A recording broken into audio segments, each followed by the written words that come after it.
सिंदरी के सुरंगा में फिर एक घटना घटती है। इस बार महिलाओं को सड़क पे दौड़ा दौड़ा कर पीटा गया, उनकी साड़ियों को फाड़ा गया, उनके कान की बालियों को नोच कर छीन लिया गया, लेकिन न एफआईआर होता है न कार्रवाई होती है। महोदय, अगर सरकार संवेदनशील है, क्योंकि लॉ एंड ऑर्डर की बात करती है, ये सामाजिक न्याय की बात करती है, विधि कानून की बात करती है, तो भारतीय संविधान आर्टिकल 14 कानून के समझ सबको बराबरी की बात करता है। एक डीएसपी घायल हुए, आपने लॉ एंड ऑर्डर को हाथ में लिया, डीआईजी आईजी ने मार्च किया, डीएसपी ने संज्ञान में लिया, डीसी घटनास्थल पर गई, लेकिन जब ग्रामीणों को पीटा जाता है, जब ग्रामीणों की जमीनों को जबरन लिया जाता है, कानून अपनी प्रतिक्रिया क्यों नहीं देता? अध्यक्ष महोदय, इसलिए मैं ये गंभीर मामला आपके संज्ञान में देना चाहता हूँ।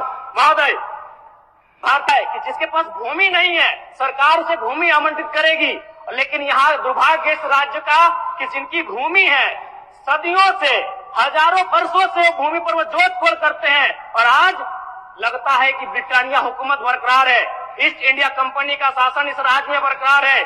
आज इसी प्रशासन के जोर पर आज उनकी जमीनों का जबरन अधिग्रहण किया जाता है। मांडू का मामला को संज्ञान में लीजिए, सुरंगा का मामला संज्ञान में लीजिए, घोरा का मामला संज्ञान में लीजिए। अध्यक्ष महोदय, क्योंकि रोज रोज आपके डीएसपी घायल होने का इंतजार मत कीजिए। विधि के समक्ष अगर सब बराबर हैं, तो रेतों को भी जान जाती है, रेतों को भी चोट लगता है। इस मामले को संज्ञान में लेंगे। महोदय, मैं आगे कहना चाहूंगा, अभी वरिष्ठ नेता ने कहा लॉ एंड ऑर्डर, मैं मानता हूँ कि लॉ एंड ऑर्डर आपका है, लेकिन कहाँ अध्यक्ष महोदय?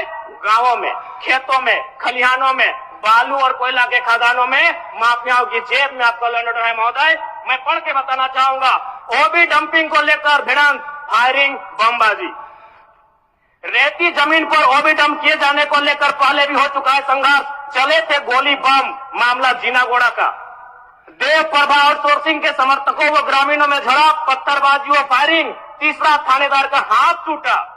अचानक बमबाजी व फायरिंग से मची भगदड़, पुलिस की मौजूदगी में एक दूसरे पर पत्थर बरसाते लोग। मैंने कहा लॉ एंड ऑर्डर है अध्यक्ष महोदय, कहाँ? गांवों में, खेतों में, खलिहानों में, कोयला के खदानों में, माफियाओं की जेब में। अध्यक्ष महोदय, मामले को गंभीरता पूर्वक संज्ञान में लीजिए। अध्यक्ष महोदय, आज मैं महामहिम राज्यपाल महोदय के द्वारा प्रस्तुत अभिभाषण पे हो रहे वाद विवाद पर अपनी प्रतिक्रिया देने के लिए आया हूँ। महोदय, एक छोटी सी कहानी मैं बताना चाहूंगा। एक महिला थी, उसकी छोटी बच्ची जिसकी उम्र 5 वर्ष थी, वो अपनी माँ से आकर पूछती है कि माँ, छोटे भाई का मृत्यु कब होगा? तो माँ ने पूछा कि बेटी तुम ऐसा क्यों कह रही हो, अपने छोटे भाई को मरने के लिए क्यों कह रही हो?